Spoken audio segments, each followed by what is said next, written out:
Everyone, welcome to my channel wander with Sreeja. আশা করি সবাই ভালো আছো, সুস্থ আছো। আমি শ্রীজা আর আমি সুপার এক্সাইটেড আমার ট্রাভেল জার্নি তোমাদের সাথে ভাগ করে নিতে।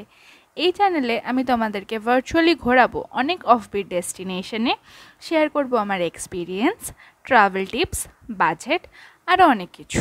আজকে উডুপি থেকে আমার ফেরার পালা, তবে বাস সেই সন্ধেবেলা, তাই দিনের বেলাটা তো আর এমনিই নষ্ট করব না, তাই আরও কিছু জায়গায় ঘুরতে যাব আর তোমাদেরকেও ঘোরাবো। তাহলে চলো শুরু করা যাক আজকের ব্লগ। তার আগে তোমাদের আবার রিমাইন্ডার দেওয়ার পালা, যারা যারা এখনও ফলো বা সাবস্ক্রাইব করোনি তারা জলদি জলদি করে ফেলো আমায়, ফলো বা সাবস্ক্রাইব।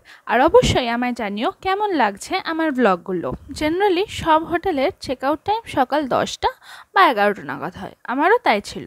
তবে হোটেলের রিসেপশনে লকার আছে, তাই আমার লাগেজটা হোটেলে রেখেই বেরিয়ে পড়েছিলাম। লাগেজ নিয়ে ঘুরতে একটু অসুবিধাই হবে, তোমাদেরও যদি কোনো দিন এমন সিচুয়েশন হয় একবার সেই হোটেলের রিসেপশনে কথা বলো, কারণ কিছু কিছু হোটেলে লাগেজ রাখার জায়গা থাকে।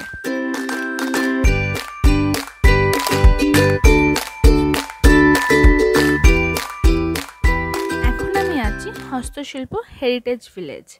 আজ আর গাড়ি করিনি আলাদা করে, লোকাল অটো করেই এই জায়গাটাতে এসেছিলাম। উডুপি বলাটা ভুল, এটা মানিপালে। উডুপি শহর থেকে 5.5 কিলোমিটার মতন দূর, অটো করে ওই ধরো 20-25 মিনিট মতন লাগে। ভিলেজ অর্থাৎ গ্রাম বলতে প্রকৃতভাবে আমরা যা বুঝি এটা তেমন গ্রাম না। 6 একর জমির উপর আর্টিফিশিয়ালি তৈরি এই গ্রামটিতে সংরক্ষণ করা আছে আমাদের দেশের অর্থাৎ ভারতবর্ষের বিভিন্ন জায়গার কালচারাল হেরিটেজ, মানে সাংস্কৃতিক ঐতিহ্য। সহজ ভাষায় বলতে গেলে বলতে হয় আমাদের এই এত বড় ভারতবর্ষের বিভিন্ন জায়গার বিভিন্ন কালচার, সেইখানকার বাড়ি বানানোর ধরন, বাড়ি বানানোর স্টাইল, ট্র্যাডিশন, কারিগরদের হাতের কাজ সবই এক একটার থেকে আলাদা। আমাদের এই সব আলাদা আলাদা হাতের কাজ দেখতে হলে তো পুরো ভারতবর্ষ ঘুরতে হবে, কিন্তু না, এই সব গ্রামটিতে সব স্টেটের বাড়ি বানানোর ধরনের একটা করে রেপ্লিকা রাখা আছে।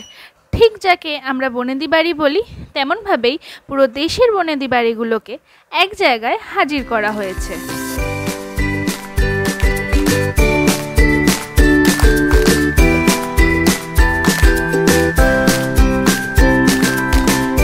বাড়ির ঘরের রেপ্লিকা ছাড়াও এখানে Indian art, sculpture, cultural artefacts, তারপর আদিবাসীদের হাতের বানানো কাঠের হাতের কাজ, পটারি ও সংরক্ষণ করে রাখা আছে। বাড়িগুলো এত সুন্দর করে সাজানো আর সংরক্ষণ করা দেখে মনে হবে একদম আসল। আমার নিজের যদিও খুব একটা আর্কিটেকচারের উপর ঝোঁক নেই, তাও নিজের দেশের হিস্ট্রি আর কালচারের কিছু উদাহরণ চোখের সামনে দেখতে পেয়ে সত্যি একদম আলাদা একটা অভিজ্ঞতা হলো।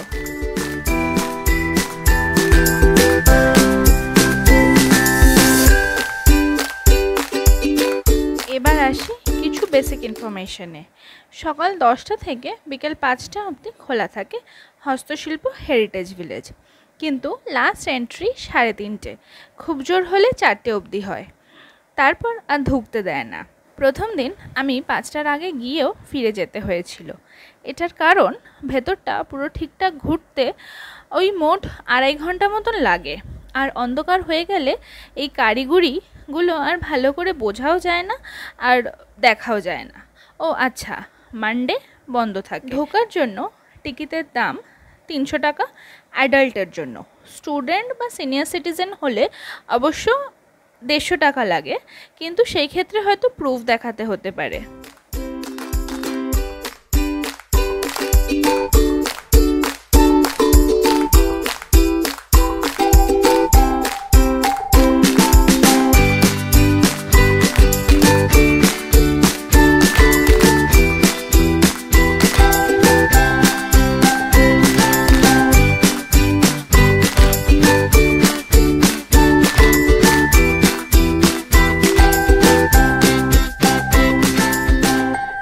এখনও উডুপির সবথেকে সুন্দর জায়গাটাতেই যাওয়া বাকি। সেখানে যাওয়ার জন্য সবার আগে চলে এসেছিলাম মালপে সি ওয়াকে। হস্তশিল্প হেরিটেজ ভিলেজ থেকে বেরিয়ে একটা উবের অটো করে এখানে চলে এসেছিলাম ডিরেক্ট। লাঞ্চটা স্কিপই হলো আজকের, কারণ টাইমের একটু শর্ট আছে, এখানেও বেশ অনেকটা টাইম লাগবে ঘুরতে, তারপর আবার বাসও আছে সন্ধ্যাবেলা। এখানে পৌঁছাতে পৌঁছাতে আমার 3টে মতো বেজে গেছিলো। এখান থেকে ফেরি করে যেতে হবে সেন্ট মেরিজ আইল্যান্ড। প্রতি 1 ঘন্টায় ফেরি ছাড়ে এখান থেকে।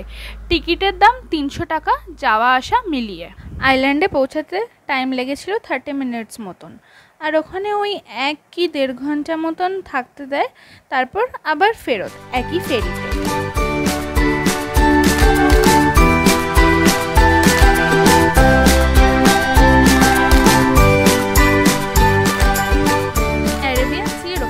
ছোট ছোট দ্বীপ মিলিয়ে সেন্ট মেরিজ আইল্যান্ড হয়েছে, যা জোয়ারের সময় আলাদা হয়ে যায় আর ভাটা পড়লে আবার একসাথে হয়ে যায়। আমি এসেছিলাম মালপে সি ওয়াক থেকে ফেরি করে। তাছাড়াও প্রথম দিন আমি সেই মালপে সি বিচ গেছিলাম, সেখান থেকেও প্রাইভেট বোটে করেও এখানে আসা যায়। সেই ক্ষেত্রে দামটা হয়তো বেশি পড়বে, এক্স্যাক্ট কত আমি ঠিক জানি না। শোনা যায় ভাস্কো ডা গামা নাকি একবার এই দ্বীপটিতে নেমেছিল আর থেকেও গেছিল, তখন তিনি এখানে মাদার মেরির প্রার্থনা করে, সেই থেকেই এই নাম সেন্ট মেরিজ আইল্যান্ড। এই আইল্যান্ডের আরেক নাম কোকোনাট আইল্যান্ড। এই এত সুন্দর পাথরের সৌন্দর্য আর ক্রিস্টাল ক্লিয়ার জলের জন্যই এত ট্যুরিস্ট আসে এখানে। আমি খুব একটা ভালো করে এখানটা তোমাদেরকে ঘোরাতে পারলাম না, কারণ আমার ফোনটা জলে পড়ে গেছিলো ছবি তুলতে গিয়ে, সেই কারণেই ফোনে একটু প্রবলেম হচ্ছিল। তা না হলে এই আইল্যান্ডটা সত্যিই যে কি অপূর্ব, দেখলে বিশ্বাস করবে না। তোমরা কেউ যদি কখনো সাউথ ইন্ডিয়া বা ব্যাঙ্গালোরে ঘুরতে যাও, তাহলে 3 দিনের জন্য অ্যাটলিস্ট উডুপিতে ঘুরে এসো, মনটা সত্যিই ভালো হয়ে যাবে। যেখানেই ঘুরতে যাও না কেন, সব জায়গাতেই বাঙালি একটা করে দেখতে পাবেই। ক্রুজে ফেরার সময় তেমনই একদল বাঙালিরা কি সুন্দর পুরো ক্রুজটাকে মাতিয়ে রেখেছিল নেচে কে সবভাবে।